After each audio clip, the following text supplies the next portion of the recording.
ஓம் நம சிவாய.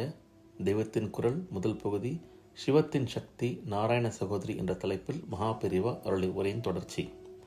ஆசைகள்தான் அத்தனை அனர்த்தத்துக்கும் காரணம். ஆசைதான் காமம் என்பது. ஆசைப்பட்டது கிடைக்காவிட்டால் குரோதம், சோகம் எல்லாம் உண்டாகின்றன. காமத்தில் பிறப்பு உண்டாகிறது. குரோதத்தால் நம்மை நாமே கொண்டு கொள்கிறோம்.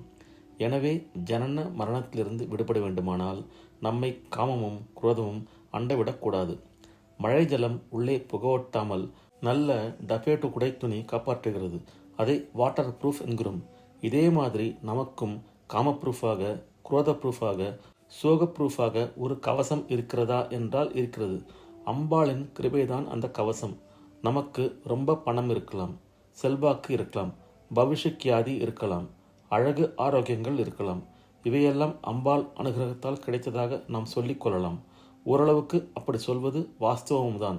ஆனாலும் ஆசையும் வெறுப்பும் பயமும் துக்கமும் மனசில் இருக்கிற வரையில் இதுகள் எல்லாம் கிடைத்துதான் என்ன? ஆனபடியால் உண்மையில் அம்பாள் அனுகிரகம் இருப்பதற்கு அடையாளம் நம்மை ஆசையும் துவேஷமும் பயமும் அழுகையும் தொடாமல் இருப்பதுதான். துவேஷம், பயம், அழுகை இவைகளுக்கும் மூல காரணம் நான் என்று ஒன்றிடம் ஆசைதான், காமம்தான்.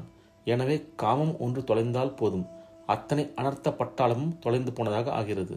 அதன் பின் இந்த உலகத்தில், இந்த சரீரத்தில் நாம் இருக்கிற போதே மோட்ச ஆனந்தம்தான். காமேஸ்வரி என்றும் காமாட்சி என்றும் பெயர் படைத்த பராசக்தியை மனமுருகி பிரார்த்தித்தால் அவள் நம் காமத்தை அடியோடு துவம்சம் செய்து விடுகிறாள். காமேஸ்வரிதான் பஸ்மமாகிவிட்ட காமனை மறுபடி உண்டாக்கினவள். அதன் பின் காமதகனம் செய்த பரமேஸ்வரனுக்கு காமம் பொங்குகிற மாதிரி தன் கண்ணில் பிரேமை பொங்க பார்த்தவள்தான் காமாட்சி. இவளுடைய அனுகிரகத்தால் நமக்கு காமஜயம் ஏற்படும் என்றால் ஒன்றுக்கொன்று முரணாக தோன்றுகிறது. ஆனால் முரண் இல்லை.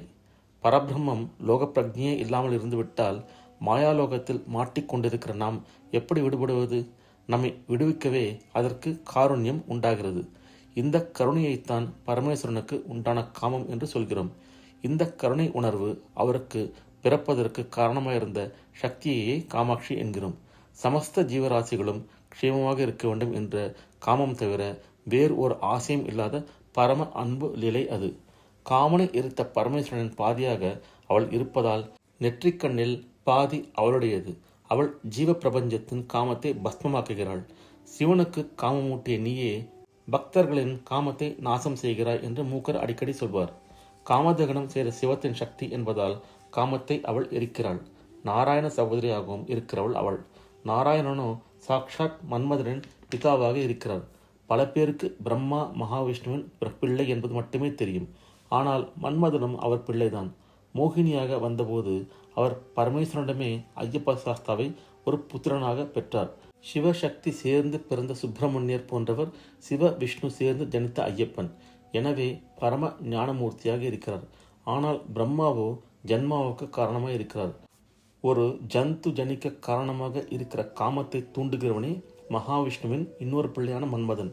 சகல ஜீவராசிகளையும் காமத்தில் தள்ளி ஆட்டி படைக்கிற வல்லமை அவனுக்கு இருக்கிறது.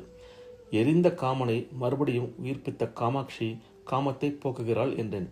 இதே மாதிரி காமனை படைத்தவர் மகாவிஷ்ணு என்றால் நம் காமங்கள் போக அவர் அனுகிரகிப்பாரா? நிச்சயம் அனுகிரகிப்பார். ஸ்ரீராமன் யார்? மகாவிஷ்ணுவின் அவதாரம். ராமன் என்று சொன்னால் அங்கே காமன் வரமாட்டான் என்கிறோம். ராம ராம ராம என்று சொல்லியே காமாதி அறுபகைகளை ஒழித்த மகான்கள் பலர் உண்டு. அவரும் காமனும் அப்பா பிள்ளையாயிற்று, ஏன் இப்படி என்று கேட்கலாம். அப்பாவிடம் பிள்ளைக்கு உள்ள அபரிமித மரியாதையாலேயே அவர் இருக்கிற இடத்துக்கு வரமாட்டான். அங்கே தன் வாளை சுருட்டி கொண்டு விடுவான். துளசிதாசர் இப்படித்தான் வேடிக்கையாக பெரிய தத்துவத்தை சொல்கிறார்.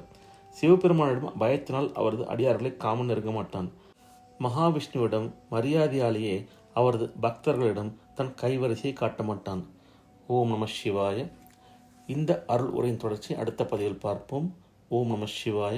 ஹரஹர சங்கர, ஜெய ஜெயசங்கர, காஞ்சி சங்கர, காமகோட்டி சங்கர.